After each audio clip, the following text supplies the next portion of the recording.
Pantai indah bertemu nelayan. Cakep. Layang terbang di atas awan. Cakep. Mari kita mulai pembicaraan dengan argumen yang kuat sebagai landasan. Assalamualaikum warahmatullahi wabarakatuh. Kami dari tim SMK YPK Kesatuan ingin memaparkan argumentasi tentang strategi pengembangan sumber daya manusia, pengelolaan museum sebagai bentuk penguatan kehadiran museum di tengah masyarakat global. Dengan saya, Muhammad Nurali sebagai pembicara kedua. Saya adalah Simon sebagai pembicara pertama. Saya Nika Prisa sebagai pembicara ketiga. SMK YPK Kesatuan pasti bisa. Seperti yang terjadi sekarang ini, sungguh miris banyak sekali masyarakat yang tidak memiliki ketertarikan untuk mempelajari atau setidaknya mengetahui sejarah yang pernah terjadi kepada bangsa kita dahulu.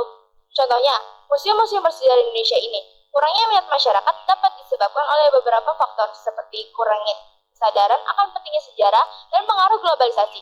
Untuk mencegah hal itu terus-menerus terjadi, pihak museum harus melakukan beberapa hal untuk menarik perhatian seluruh masyarakat Indonesia agar mau kembali mengenal, mempelajari, dan mengetahui banyaknya sejarah bangsa Indonesia ini. Tujuan utama museum adalah untuk melestarikan warisan budaya dan alam, serta mendidik dan memberikan informasi kepada masyarakat. Koleksi museum bisa berupa benda-benda seperti karya seni, artefak sejarah, fosil, mineral, atau barang-barang teknologi. Museum yang sering menyelenggarakan pameran sementara, program pendidikan, dan kegiatan lainnya untuk menarik minat pengunjung. Sebagai pengelola museum, sumber daya manusia atau SDM memiliki peran yang sangat penting dan mencakup berbagai tanggung jawab yang krusial. Berikut adalah peran sumber daya manusia dan pengelolaan museum. 1. Rekrutmen dan seleksi. 2. Pelatihan dan pengembangan. 3. Pengelolaan kinerja. 4. Kesejahteraan dan hubungan karyawan. 5. Perencanaan dan pengelolaan anggaran SDM. 6. Perencanaan dan strategi. 7. Manajemen hubungan eksternal. 8. Pemasaran dan komunikasi. 9. Inovasi dan adaptasi. 10. Kepatuhan hukum dan etika. Dengan mengelola semua aspek ini secara efektif, SDM atau sumber daya manusia berperan krusial dalam memastikan operasi museum yang efisien, berkelanjutan, dan mampu memenuhi tujuan misinya. Selanjutnya dibawakan oleh teman saya Muhammad Nur Ali, pembicara kedua. Berdasarkan data yang tertulis dalam laporan standarisasi museum di Indonesia pada tahun 2017 dan 2018, terdapat banyak hal yang perlu diperbaiki karena masih banyak ditemukan kelemahan-kelemahan dalam pengelolaan museum seperti 1. Khusus sumber daya manusia meliputi kurator, konservator, penataan pameran, edukator, dan tenaga hubungan masyarakat dan pemasaran. 2. Unsur tanah dan bangunan meliputi peralatan keselamatan bangunan dan pengamanan museum. 3. Unsur pengelolaan koleksi meliputi penyimpanan koleksi, pengkajian, penyimpanan koleksi, serta penghapusan dan pengalihan koleksi. 4. Unsur publik meliputi program publik museum, kerjasama, dan pemanfaatan pengelola. Untuk mengatasi berbagai kelemahan yang ditemukan dalam laporan standarisasi museum di Indonesia pada tahun 2017 dan 2018, diperlukan solusi yang komprehensif yang mencakup beberapa aspek berikut. 1. Penguatan sumber daya manusia atau SDM. 2. Perbaikan infrastruktur dan pengelolaan tanah serta bangunan. 3. Peningkatan pengelolaan koleksi. 4. Pengembangan program publik dan kerjasama. Pada dasarnya, museum merupakan tempat yang bagus untuk belajar tentang sejarah, dan menurut data Kominfo tahun 2022, banyaknya pengguna media sosial seperti WhatsApp sudah mencapai angka 80% dari banyaknya penduduk di Indonesia, disusul Facebook, Instagram, dan TikTok. Maka dari itu, agar menjaga eksistensi museum di tengah gempuran era digital saat ini, museum itu harus melakukan promosi berkelanjutan seperti penggunaan brand ambassador. Penggunaan brand ambassador sangatlah penting. Kita dapat mengambil contoh dari aplikasi Ruang Guru. Aplikasi Ruang Guru merupakan aplikasi belajar nomor 1 di Indonesia saat ini karena menggunakan brand ambassador dari selebriti terkenal seperti Iqbal Ramadan, Angga Yunanda, dan Jadi Pendidik. Dengan itu, museum akan menjadi lebih banyak peminat daripada sebelumnya. Selanjutnya akan dibacakan dari pembicara ketiga, Iken Versilia.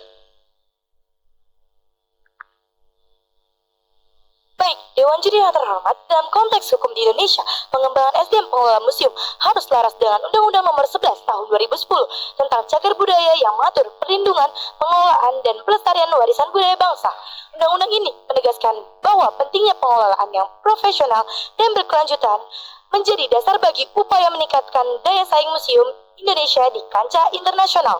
Selain itu, pelatihan dan sertifikasi bagi pengelola museum juga diatur dalam Peraturan Menteri Pendidikan dan Kebudayaan Republik Indonesia.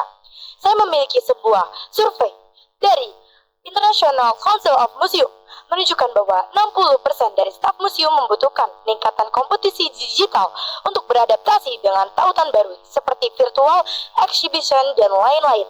Pengembangan yang SDM yang terencana dan berkelanjutan merupakan kunci dan bersifat krusial untuk memastikan museum sebagai institusi budaya yang relevan dan berkontribusi terhadap pembangunan di masyarakat global.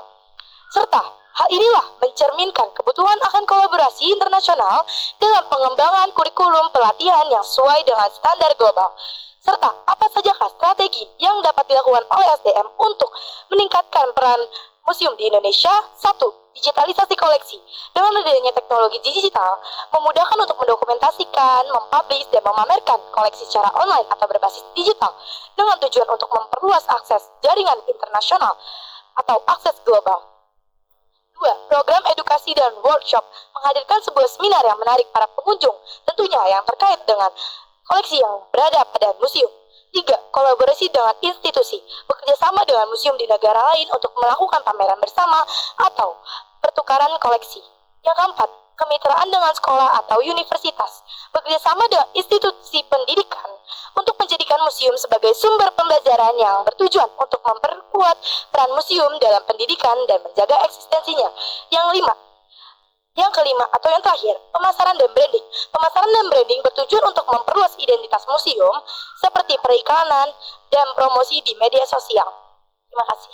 Baik. Kesimpulan dari argumentasi hari ini adalah masih tidak tertarik dengan Museum Sumpah Pemuda? Jangan ya dek ya. Kita sebagai generasi muda harus berpartisipasi dalam meningkatkan atensi dan menjaga eksistensi Museum Sumpah Pemuda di era masyarakat global saat ini. Sekian paparan argumentasi dari tim kami. Terima kasih atas perhatiannya.